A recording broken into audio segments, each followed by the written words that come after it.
एको, और जैसे यहाँ पे मेरी आवाज गूंज रही है भाई, किसी टाइम पे रॉक्स पायरेट की आवाज भी बहुत ही ज्यादा गूंजती थी पूरे भाई वन पीस वर्ल्ड के अंदर। पर ऐसा हुआ कि भाई रॉक्स पायरेट का भी एंड हो गया, और क्योंकि इस वाले चैप्टर के अंदर हम लोग यही देखने वाले हैं कि वो एरा खत्म कैसे हुआ, तो इसीलिए इस वाले चैप्टर का नाम है एको। वो आवाज जो बहुत ज्यादा गूंजती थी वो आना ही बंद हो गई। बाकी इस वाले चैप्टर की स्टार्टिंग के अंदर हम लोग को एक रिक्वेस्टेड कवर पेज देखने को मिलने वाला है, जिसके अंदर लॉ, बेपो और जियस है, और वो तीनों के तीनों क्लाउड के ऊपर सो रहे हैं। मतलब जियस तो खुद क्लाउड है, बेपो उसके ऊपर सर लगा के सो रहा है, और लॉ बेपो के ऊपर सर लगा के सो रहा है। यही हमारे को दिखाया गया। बाकी कवर पेज बहुत ही बढ़िया है। चलते हैं अपने मेन चैप्टर की तरफ, और इस वाले चैप्टर की स्टार्टिंग वहीं से होती है जहां पे पिछले चैप्टर का एंड हुआ था, यानी कि rocks versus Roger and Garp की फुल बैटल अब हम लोग देखने वाले हैं। चलो फिर वीडियो को स्टार्ट करते हैं। और चैप्टर की स्टार्टिंग के अंदर भाई जो रॉक्स अपनी वॉइस ऑफ ऑल थिंग्स का यूज करके रॉजर और गार्प से कम्युनिकेशन करने की कोशिश कर रहा था, वो हमारे को यही दिखाया जाता है। रॉक्स बोल रहा होता है प्लीज भाई प्लीज मेरे को मार दो या मेरे को रोको किसी तरीके से, और यहाँ पे गार्प रॉजर को यही बोल रहा होता है कि तू भी सुन पा रहा है क्या जो ये बोल रहा है। मतलब यहाँ पे ये चीज तो कंफर्म हो गई, जो भी डी वाले बंदे हैं भाई उन लोग के पास वॉइस ऑफ ऑल थिंग्स की पावर है। अब यहाँ पे रॉक्स बिल्कुल रोता हुआ, उसकी आंखें भरी पड़ी है, और वो रॉजर और गार्प दोनों के ऊपर मॉन्स्टर फॉर्म में अटैक करने आ रहा है। और यहाँ पे रॉजर भी बिल्कुल रेडी है अपनी हाकी वाली स्वॉर्ड को लेके। अब यहाँ पे रॉक्स बिल्कुल अपनी बड़ी वाली स्वॉर्ड से सीधा अटैक कर देता है रॉजर के ऊपर, और रॉजर भी रेडी है। बट यहाँ पे उतने में ही रॉजर यही सोच रहा होता है यार कि जो इसके फेस के एक्सप्रेशन है ना, और जिस तरीके से ये रो रहा है और जो ये काम कर रहा है, उससे ये तो समझ में आ रहा है कि ये अपने कंट्रोल में नहीं है, इसको कोई कंट्रोल कर रहा है। और यहाँ पे फाइनली रॉक्स की पूरी हाकी से भरी हुई स्वॉर्ड, रॉजर की पूरी हाकी से भरी हुई स्वॉर्ड, और यहाँ पे बहुत ही तगड़ा स्वॉर्ड्स का हाकी वाला क्लैश होता है, जिससे भाई एक तरीके से लगा लो कि पूरा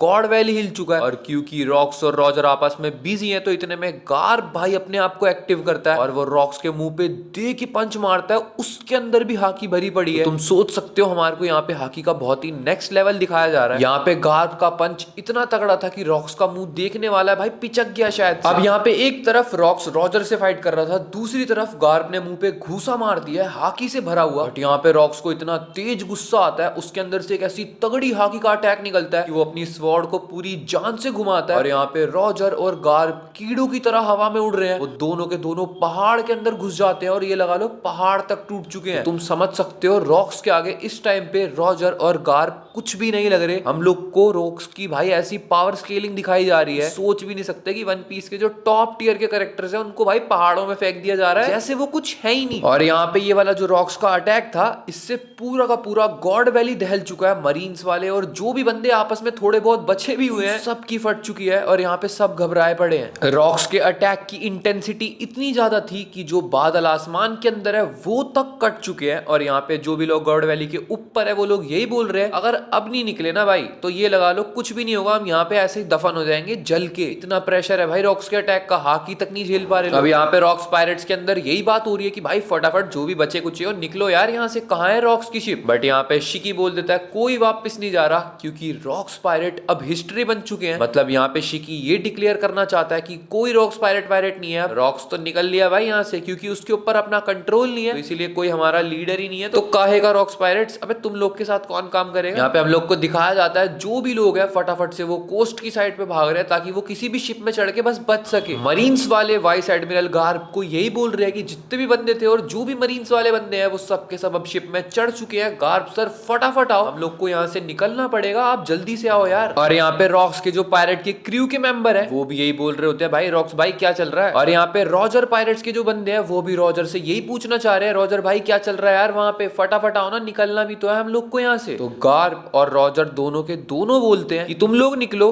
हम तुम लोग को समुद्र के अंदर बीच में मिल जाएंगे कहीं पे, हमारा इंतजार करना, निकलो यहाँ से फटाफट। तो यहाँ पे दोनों के दोनों अब कोलैब करने को रेडी हो चुके हैं। अब यहाँ पे गार्प और रॉजर दोनों के दोनों अपनी जैकेट्स को उतार देते हैं, और यहाँ पे गार्प बोलता है बहुत ही तगड़ी लाइन, वो बोलता है वैसे तो मैं गॉड वैली के ऊपर आया था ताकि मैं रॉक्स रॉजर तुम दोनों के पैर को पकड़ के भूनूंगा, बट यहाँ पे यार चीजें बहुत ही ज्यादा बदल चुकी है, सिचुएशन ही चेंज हो चुकी है। और यहाँ पे रॉजर बोल रहा है कि मैं तो यार यहाँ पे शैकी को बचाने के लिए और जो भी ट्रेजर वगैरह उसको लेके बस फटाफट यहाँ से निकलने की तैयारी में था। तो यहाँ पे रॉजर बोलता है क्या हम लोग को एक साथ मिलके काम करना पड़ेगा क्या थोड़ी देर के लिए। और यहाँ पे रॉक्स को ऐसा एक्टिव देख के गार्प बोलता है यार वैसे तो मेरे को पता नहीं, बट भाई हम लोग इसको ऐसे हालत में छोड़ भी नहीं सकते, तो आइडिया तो तेरा ठीक ठाक लग रहा है मेरे को। अब रॉक्स यहाँ पे बहुत ही तगड़ा अटैक करने जाता है गार्प के ऊपर। भाई वो पूरा दीवार के पूरा जो चट्टान है वहां पे उसके अंदर ही रॉक्स रॉक्स अपनी स्वॉर्ड को घुसा देता है और गार्प किसी तरीके से हवा में उड़ के अपने आप को बचाता है, जैसे सुपरमैन हो गार्प कोई। और यहाँ पे गार्प हवा में उड़ रहा है, भाई रॉजर क्योंकि रॉक्स का ध्यान भी भटकाना है तो हाकी का बहुत ही तगड़ा दूर से स्लैश मारता है। और यहाँ पे क्योंकि रॉक्स उससे बचने की कोशिश करे तो उसका ध्यान गार्प की तरफ नहीं जाता और यहाँ पे गार्प रॉक्स की टांग पकड़ के उसको घुमा के गिराने की कोशिश करता है। गार्प अपने प्लान में सक्सेसफुल भी हो जाता है और वो यही बोल रहा होता है रॉक्स को वॉइस ऑफ ऑल थिंग्स का यूज करके, भाई हम लोग को कोई ट्रिक बता यार, हम किस तरीके से तेरी इस वाली फॉर्म को कन्वर्ट करके ठीक करे, जल्दी बता भाई कैसे हो सकता है इस चीज को। अब यहाँ पे क्योंकि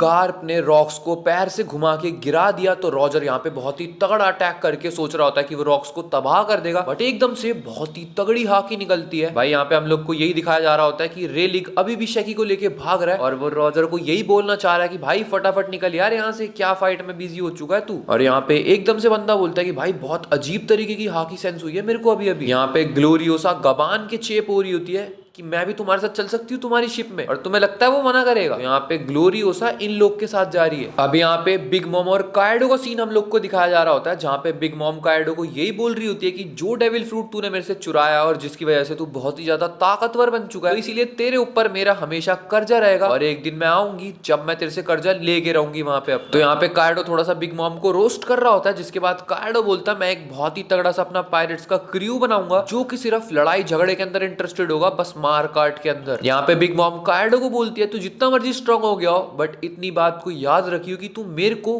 कभी भी नहीं हरा पाएगा। बट यहाँ पे बिग मॉम ने जिसके साथ हाथ मिलाया वो बंदा यही बोल रहा होता है कि यार फटाफट से हमने ट्रेजर को लोड कर लिया, निकलना है भाई यहाँ से, क्या बातें कर रही है तू। और यहाँ पे बिग मॉम कायडो को यही बोलती है कि एक दिन मैं आऊंगी जब तेरे से कर्जा लेके रहूंगी। यहाँ पे कायडो बोलता है कि जब तू आएगी मैं तेरे को ही मार दूंगा, बात खत्म है यहाँ पे। और यहाँ पे हम लोग को भाई वापस से rocks versus Roger and Garp के ऊपर लेके जाया जाता है, जहाँ पे रॉजर बस उस अटैक को करके रॉक्स को खत्म करने वाला था। रॉक्स ने उल्टा गेम खेल दिया है, रॉक्स ने उन दोनों को दोबारा से उड़ा दिया है। यहाँ पे सीन आता है व्हाइट बियर्ड की तरफ, जिसके पास एक बंदा आया। अब भाई ये बंदा मार्को का फादर है जिसका नाम है पोलोग्राम, और पोलो यहाँ पे बोलता है व्हाइट बियर्ड को कि तूने पूरा का पूरा माउंटेन क्रश कर दिया था व्हाइट बियर्ड। यहाँ पे व्हाइट बियर्ड उसको बोल रहा होता है तू कौन है, तो यहाँ पे वो बताता है कि वो पोलो पायरेट्स का मेंबर है, मतलब लीडर है। और यहाँ पे वो यही बोल रहा होता है व्हाइट बियर्ड को कि मेरे को ऐसा लग रहा है कि तेरा पूरा का पूरा क्रू अब खत्म होने वाला है, तेरे को शिप की जरूरत होगी और साथ ही की भी मैं तेरा बहुत ही अच्छा और बड़ा फैन हूँ, तो ऐसा कर तू मेरे साथ फोर्सेस ज्वाइन कर ले। बट यहाँ पे हम लोग को लगा था कि व्हाइट बियर्ड शायद से इन लोग के साथ निकल क्या होगा, बट व्हाइट बियर्ड यहाँ पे बोलता है चल चल मेरे रास्ते से निकल, मेरे को काम करने दे अपना, मेरे रास्ते में मत आ। तो यहाँ पे अभी हम लोग को क्लियरली नहीं दिखाया जा रहा कि व्हाइट बियर्ड करने क्या वाला है। यहाँ पे हम लोग को सीन दिखाया जाता है स्टसी वगैरह का, जो कि यही बोल रही है कि उसका व्हाइट बियर्ड कहाँ गायब हो गया। भाई रॉक्स पायरेट के अंदर किसी को पता ही नहीं है कि उनके मेंबर्स कहाँ पे है, यहाँ पे किसी को कुछ भी नहीं पता। यहाँ पे एक मरीन्स बैटलशिप के अंदर से आवाज आ रही है जहाँ पे ड्रैगन कुछ बहुत ही खतरनाक कर रहा है, और मरीन्स वाले बंदे बोल रहे हैं ड्रैगन तू ये कर क्या रहा है। तो यहाँ पे ड्रैगन ने एक हाईएस्ट अथॉरिटी का जो इनका मरीन्स का बंदा है उसके ऊपर ही राइफल रख दिया यहाँ पे, और ड्रैगन इनसे कुछ डिमांड कर रहा है मरीन्स वालों से। यहाँ पे ड्रैगन अपने एक बड़े बंदे पे जो कि मरीन्स का बड़ा बंदा है उस पे बंदूक रख चुका है, और यहाँ पे वो उनको धमकी दे रहा है कि जो भी बंदे यहाँ पे बचे पड़े हैं फटाफट से उनको मरीन्स वाली शिप के अंदर घुसवाओ, चाहे वो मरीन्स के बंदे हो या ना हो, हम लोग को जान तो बचानी पड़ेगी, अगर कोई भी बीच में आया सबको उड़ा दूंगा, भाई फटाफट से हेल्प करो इन लोग की। और यहाँ पे जो मरीन्स वाले बंदे हैं वो ड्रैगन को धमकी दे रहे होते कि जो तू ये चीज कर रहा है इसका अंजाम तेरे लिए ठीक नहीं निकलेगा। ड्रैगन यहाँ पे किसी चीज का ध्यान नहीं दे रहा, और यहाँ पे तुम लोग को पता है वो मरीन से निकाल दिया जाएगा और रेवोल्यूशनरी आर्मी स्टार्ट करेगा, उसको क्या करना है मरीन्स में रह के। खैर यहाँ पे सीन दिखाया जाता है रेलिक और गबान का, जो कि वापस से आइलैंड के ऊपर जा रहे हैं, और क्योंकि बहुत ही तगड़ी हाकी उन लोग को सेंस हुई थी तो यहाँ पे वो रॉजर को देखने जा रहे हैं कि रॉजर ठीक तो है ना। तो यहाँ पे रेलिक और गबान भी रॉजर पायरेट्स जो भी बच्चे कुछ है उनको बोल देते हैं कि तुम लोग यहाँ से निकलो, हम भी बाद में आएंगे। तो रेलिक और गबान भी आइलैंड के ऊपर ही है अभी। और यहाँ पे सैटर्न के अंदर जो कि ईमू बैठा पड़ा है, वो शायद से किसी शिप के अंदर चढ़ चुका है अब, और ईमू शायद से यही ऑर्डर देना चाह रहा है मरीन्स वालों को और सबको। इस बात को ध्यान रखना, ये चीज सब लोग अपने दिमाग में बिठा लो, और हिस्ट्री के अंदर भी, कि ये आइलैंड कभी एग्जिस्ट ही नहीं करता था, मतलब ये आइलैंड कुछ था ही नहीं कभी। और तुम लोग को पता है वर्ल्ड गवर्नमेंट के कारनामे, वो वन पीस की जो भी हिस्ट्री है और जो भी वो लोग कांड वांड करते हैं उन सबको वो मिटा देते हैं। तो यहाँ पे यही दिखाया जा रहा है। अब यहाँ पे हमारे को नरेटर यही एक्सप्लेन करने की कोशिश कर रहा होता है कि जो भी मरीन्स के बंदे हैं G11 वाले और CP6 वाले लोग ने स्टार्ट कर दिया अपने काम को, मतलब जो ईमू ने बोला है कि कुछ भी यहाँ का बचा कुचा नहीं होना चाहिए। तो जो भी यहाँ पे हंटिंग का इवेंट हुआ है और जो भी सेलेस्टियल ड्रैगन ने अपने कारनामे करे हैं, मरीन्स ने करे हैं, ईमू ने करे हैं, सबकी हिस्ट्री यहाँ से मिटा दी गई है। है। जो भी लोग, जो भी सिटीजन वहां पे मरे, किसी को कुछ नहीं पता, क्योंकि सारी इन्फॉर्मेशन गायब कर दी गई है। वो आइलैंड कभी एग्जिस्ट भी करता था, उसका साइज क्या था, उसके अंदर कितने लोग रहते थे, क्या पॉपुलेशन थी, सब कुछ वहां पे बर्बाद कर दिया जा चुका है और सब कुछ हिस्ट्री से मिटा भी दिया जा चुका है। मतलब इस टाइम पे अगर तुम बोलोगे गॉड वैली क्या है, तो वो एक बंजर जमीन है जहाँ पे कोई भी नहीं रहता और वहां पे कुछ हुआ ही नहीं है। ये काम करते हैं वर्ल्ड गवर्नमेंट वाले। और वहां पे आखिर में कितने बंदे मरे, अल्टीमेटली अगर 1 लाख मरे, 50,000 मरे, तो उसका कोई आंकड़ा नहीं है, क्योंकि तुम लोग को अब सब कुछ दिख ही रहा है कि वर्ल्ड गवर्नमेंट कैसे हर चीज को बस इरेज करना चाहती है। अब यहाँ पे लोग सारे के सारे आपस में यही बात कर रहे होते हैं कि जो ये ब्लैक मॉन्स्टर है यानी कि रॉक, इसका मरीन से लेना देना है, और क्योंकि भाई ये गलत चीज है तो यहाँ पे हम लोग को यही दिखाया जा रहा होता है। और यहाँ पे रॉक्स, रॉजर और गार्प की इतनी तगड़ी बैटल चल रही है कि गॉड वैली का एक और पहाड़ अपनी उनकी हाकी से टूट फूट के कट के खत्म हो चुका है। यहाँ पे इस चैप्टर की सबसे खतरनाक, सबसे मस्त और सबसे ज्यादा इंटरेस्टिंग चीज ये है, रॉजर गार्प को बोल रहा है अगर तू चाहता है मरीन्स को छोड़ना तो छोड़ दे और रॉजर पायरेट्स को ज्वाइन कर ले। और गार्प यहाँ पे क्लियरली मना कर देता है। वो बोलता है अगर मैंने मरीन्स को छोड़ दिया तो मरीन्स के बंदों को और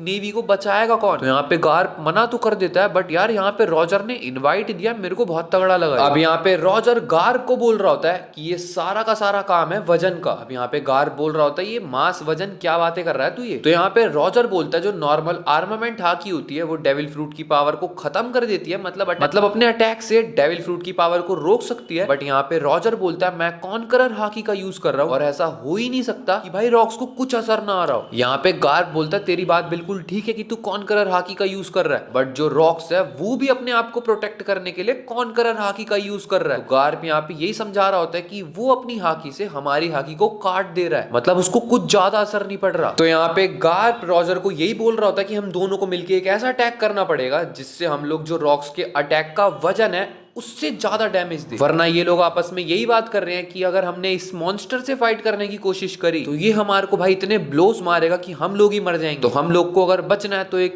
ऐसा अटैक जो कि रॉक्स को बिल्कुल तबाह कर दे। तो गार्प और रॉजर ने ये डिसाइड कर लिया कि वो अपने अंदर की पूरी जान लगा के अटैक को यूज करने वाले। फर्क नहीं पड़ता उस अटैक को यूज करने के बाद क्या होने वाला है, क्योंकि इन लोग के ऊपर भी असर आएगा। अपनी पूरी जान लगा देने के बाद अपनी जान भी खत्म हो जाती है, यही बात चल रही है इनकी। फर्क नहीं पड़ता बाद में क्या होगा, बट ये अटैक बहुत ही तगड़ा करने वाले। तो यहाँ पे रॉजर और गार्प आपस में यही बात कर रहे हैं कि अगर हम लोग ने इस अटैक को भी सही से नहीं किया तो हम तीनों के तीनों जो चाहते हैं वो पूरा नहीं हो पाएगा। और गार्प यहाँ पे यही बोल रहा होता है खत्म है, हम इस अटैक को अगर हम नहीं कर पाए तीनों के तीनों का जो भी मकसद है वो नहीं पूरा हो पाएगा। यहाँ पे रॉजर और गार्प रॉक्स को यही बोल रहे हैं कि यार देख, हमें नहीं पता कुछ ऐसे वर्ड जो हम तेरे को बोल के कंफर्ट दे सके या तेरे को सेफ फील करा सके, हमें ये भी नहीं पता तेरे को हुआ क्या है, पर हम लोग को बस एक चीज पता है। इतने में ही यहाँ पे रॉक्स का हमारे को बहुत ही तगड़ा रोते हुए पैनल दिखाया जाता है जहाँ पे वो बोल रहा है उन दोनों को कि मैं तुम्हारी फ्रस्ट्रेशन को फील कर सकता हूँ। बट यहाँ पे रॉजर अपना अटैक करने के लिए रेडी हो चुका है। रॉजर यहाँ पे रॉक्स को यही समझा रहा है कि ये रोने का टाइम नहीं है। अब यहाँ पे रॉजर हीनो कागुत्सुचीनो